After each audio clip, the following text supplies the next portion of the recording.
El silencio que nos impusieron se convirtió en nuestra canción más fuerte. No empezó como un acto de rebeldía, sino como un murmullo de desesperación. Antes de que el silencio caera como una mortaja sobre nuestro pequeño rincón del mundo, existe la música. Existe el verano. Para mí, ambos eran la misma cosa, una sinfonía de cigarras y risas entretejidas con las melodías que salían de dos viejos altavoces colocados en el Porsche. Nuestro patio no era grande, nuestras fiestas no eran legendarias para nadie más que para nosotros. Eran un santuario. Cada fin de semana, a medida que el sol se dirigía en el horizonte, teniendo el cielo de naranjas y purpuras, los vecinos empezaban a alegar. No había invitations formales, solo un entendimiento tácito, una atracción gravitacional hacia la luz y el sonido. Traían ensaladas en recipientes de plástico, bebidas para compartir, y sobre todo, traían sus historias, sus canciones de la semana, sus pequeñas victorias. Y nosotros les dábamos una banda sonora. La música era el hilo que nos unía.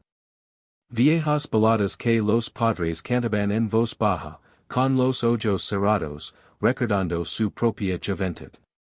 Éxitos pop que hacían que los niños corrieran en círculos sobre el césped hasta caer maridos y felices.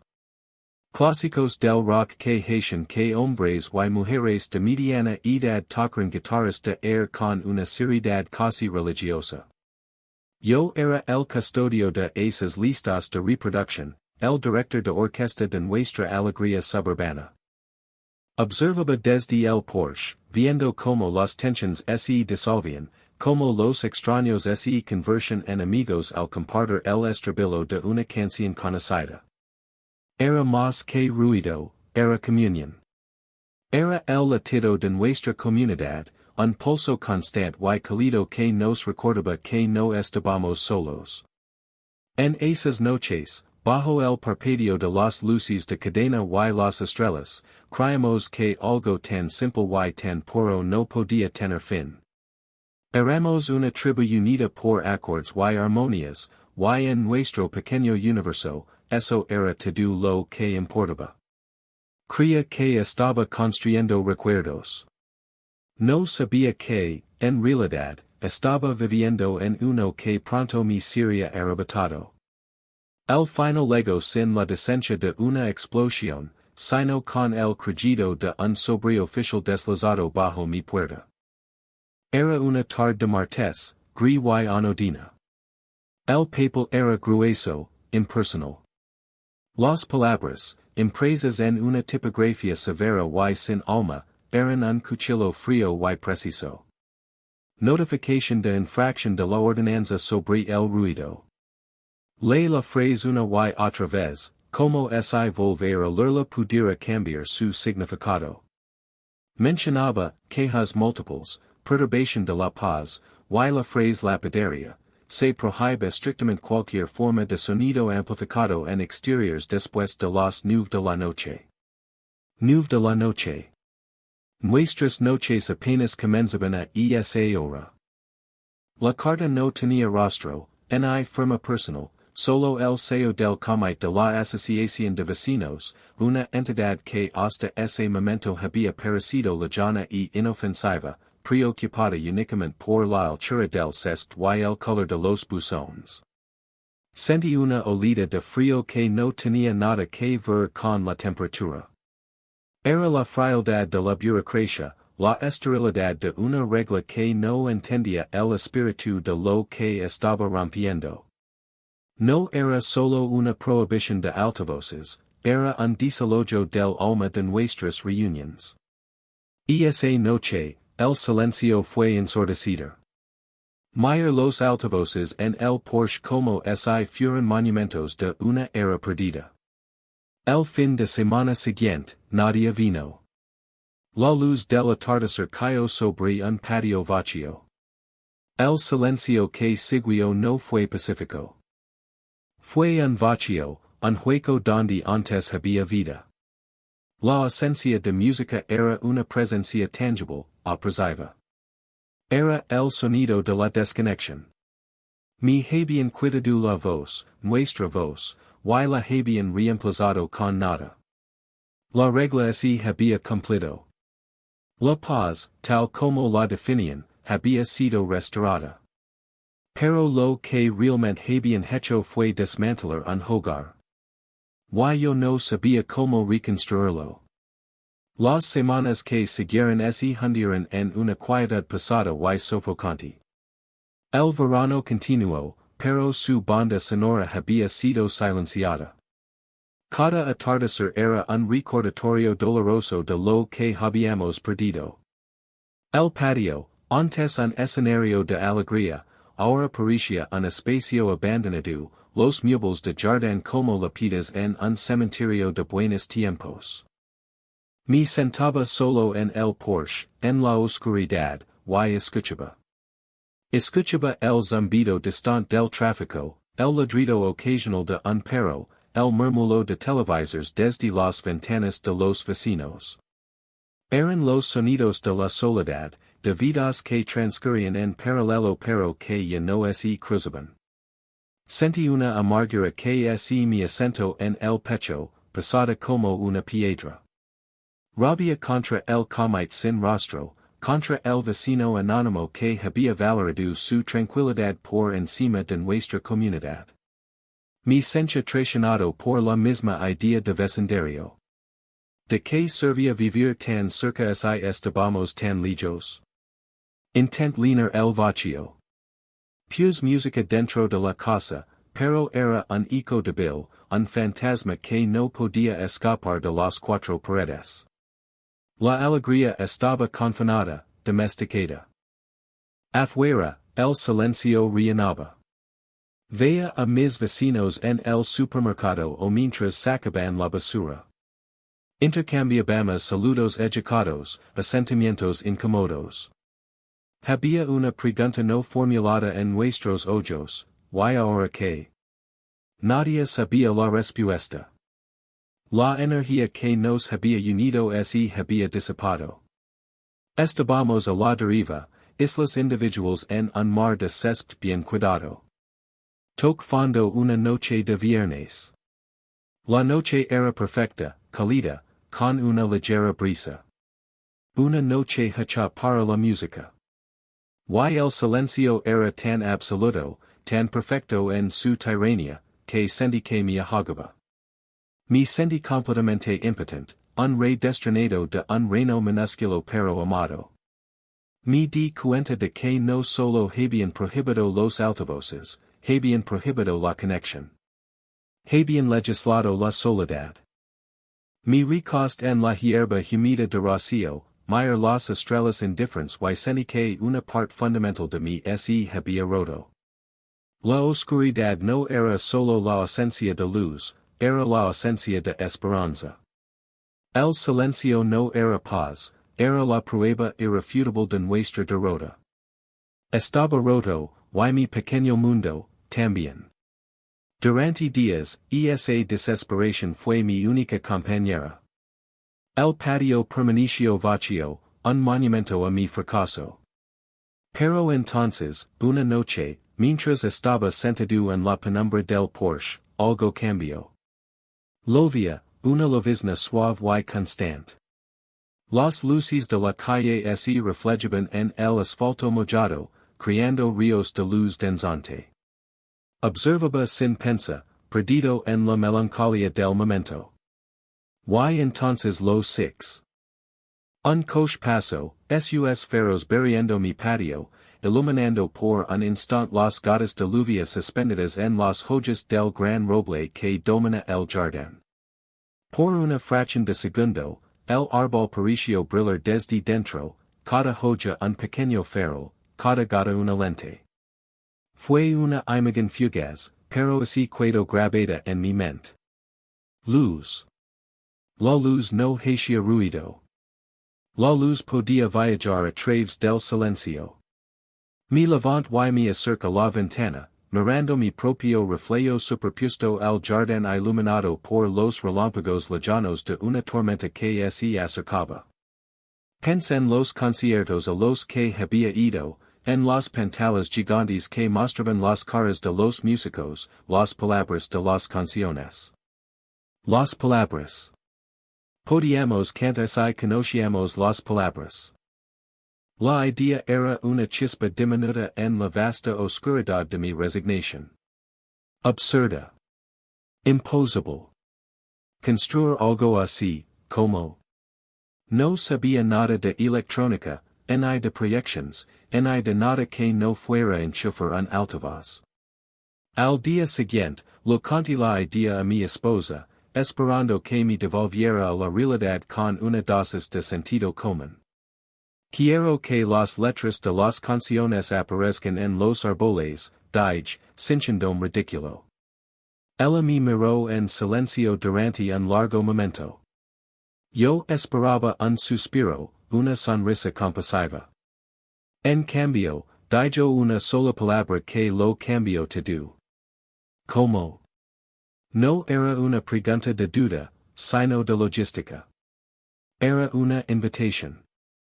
En ese, como, no había juicio, solo una puerta que se abría a la posibilidad. Y esa noche no dormí. Me senté frente al ordenador, y en el silencio de la casa, empecé a escribir en el buscador, proyector LED casero, como programar texto en movimiento, fuentes de alimentación para exteriores. La chispa se convirtió en una pequeña llama. No sabía si funcionaría, pero por primera vez en meses, el silencio no se sentía como un final. Se sentía como un lienzo en blanco. El garage se convirtió en mi laboratorio y mi santuario. El olor a soldadura y a ozono reemplazó al aroma de la hierba cortada. Mi mundo se redujo a placas de circuito, rolas de cable, tiras de LED y tutorials de video vistos a altas horas de la noche. Mi viaje fue una litania de fracasos. Los primeros intentos fueron patéticos. Un puñado de luces rojas que apenas parpadeaban, formando letras illegibles en la pared del garage. Cortocircuitos que hacían saltar los plomos y me dejaban en la más completa oscuridad, una metáfora demasiado evidente de mi estado de ánimo. Hubo momentos de frustración tan intensa que estuve a punto de arrojarlo todo a la basura. Me sentaba en el suelo de hormigón, rodeado de unchaos de herramientas y componentes inútiles, y el peso de la imposibilidad me aplastaba. ¿Qué estoy haciendo? Me preguntaba. Estoy tratando de luchar contra una ordenanza municipal con una pistola de soldar. Pero entonces recordaba el patio vacío, los saludos incómodos en el supermercado, el sonido de la nada donde antes había risas. Y ese recuerdo era un combustible más potente que mi frustración. La imagen del árbol brillando bajo los faros de un coche era mi estrella polar. Aprendí a programar en un lenguaje básico, copiando y pegando fragmentos de código hasta que, milagrosamente, algo funcionaba. Aprendí la diferencia entre lumens y vacíos, entre corriente alterna y continua. Mis manos, acostumbradas a teclear en un ordenador de oficina, se llenaron de pequeños cortes y quemaduras. Eran las heridas de una batalla silenciosa. El primer gran avance llegó una noche, después de 3 semanas de trabajo. Logré proyectar una sola palabra en la puerta del garage. Hola. Brillaba con una luz azul, temblorosa y imperfecta, pero era clara. Me quedé mirándola, con el corazón latiendo con fuerza. Era más que una palabra, era una prueba. Una prueba de que la luz podía hablar. A partir de ahí, el progreso fue lento pero constante. Construí una carcasa impermeable para el proyector. Diseñé un sistema para poder introducir el texto de las canciones desde mi teléfono. Pase horas sincronizando el flujo de las palabras para que coincidiera con el ritmo de las canciones que solo sonarían en nuestra cabeza. Cada pequeño éxito era una victoria contra el silencio. Una noche, llevé el prototipo al patio trasero. Apunt al viejo roble. Y con un clic, las palabras, stand by me, empezaron a deslizar suavemente por su corteza y sus hojas. El efecto fue mágico. Las letras no estaban simplemente sobre el árbol, parecían nacer de él. La luz se filtraba entre las hojas, creando un efecto tridimensional, etéreo. Era hermoso. Era silencioso. Y era nuestra voz, esperando para ser redescubierta. Había construido un susurro hecho de luz. La noche elegida llegó con un cielo despejado y un air de nerviosismo que casi podía saborear. No envié invitations masivas, solo unos pocos mensajes de texto a los vecinos más cercanos. Patio trasero. Al anochecer. Trade auriculares si querías, pero sobre todo, trade vuestra memoria. No sabía si alguien vendría. Quizás pensarían que estaba loco. Quizás la apatia ya se había instalado demasiado profundamente. A las 8:30, el patio estaba vacío. La duda, fría y familiar, comenzó a arrastrarse por mi espalda. Pero entonces, una pareja cruzó el césped, luego otra. Una familia con sus hijos. En 10 minutos, éramos 20 personas, de pie en mi patio trasero, mirandome con una mezcla de curiosidad y confusión. El silencio era expectante. Tomé una respiración profunda, sentí la mano de mi esposa en la mía, y encendí el sistema. Un haz de luz blanca cortó la oscuridad y golpeó el gran roble. Las primeras palabras aparecieron, fluyendo sobre las hojas como un río luminoso. Yesterday, all my troubles seemed so far away. Se hizo un silencio aún más profundo, un silencio de asombro. Vi los ojos de la gente abrirse de par en par, las bocas entreabiertas. Vieron las palabras, y en la mente de todos, la melodía de los Beatles comenzó a sonar, una orquesta privada y perfectamente sincronizada. Un hombre mayor, el señor Harrison de la casa de al lado, fue el primero. Empezó a cantar en voz muy baja, casi para sí mismo. Luego, una mujer así le unió, su voz apenas un susurro. Y entonces, como una ola, sucedió. La gente empezó a cantar. No a gritos, no con la euforia ruidosa de antes, sino con una tenura, una intimidad que nunca habíamos conocido. Era un coro de susurros bajo las estrellas, un himno comunitario que solo nosotros podíamos oír. Las luces cambiaban de color con cada canción, bañando nuestras caras en tonos azules, verdes y dorados. Las palabras de Queen, de Bob Marley, de Adele, desfilaron por el dosel del árbol, nuestro cancionero viviente. En un momento, levant la vista hacia la casa desde donde, sospechaba, habían venido las quejas. La cortina de una ventana del segundo piso estaba ligeramente apartada. Pude ver una silueta observándonos. No había ira en esa postura, solo quietud. Estaban presenciando lo que habían creado, no el silencio que pretendían, sino una forma de unión más profunda y resiliente. Estábamos cantando, más juntos que nunca, sin hacer un solo ruido prohibido. La luz era nuestra música. El silencio era nuestro escenario. Y en ese momento, bajo el árbol resplandeciente, entendí que no nos habían silenciado.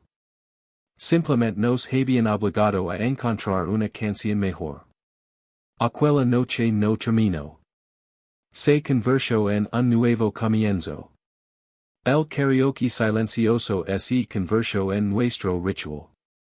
A veces, la música sonaba suavemente a través de los auriculares que la gente traía, cada uno en su propio mundo sonoro pero compartiendo la misma visión luminosa.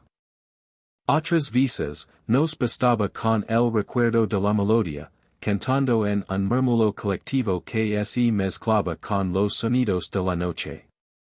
Descubrimos algo profundo en esa quietud compartida. Al quitarnos el volumen, nos obligaron a mirarnos más, a sentir la presencia de los demás de una manera diferente.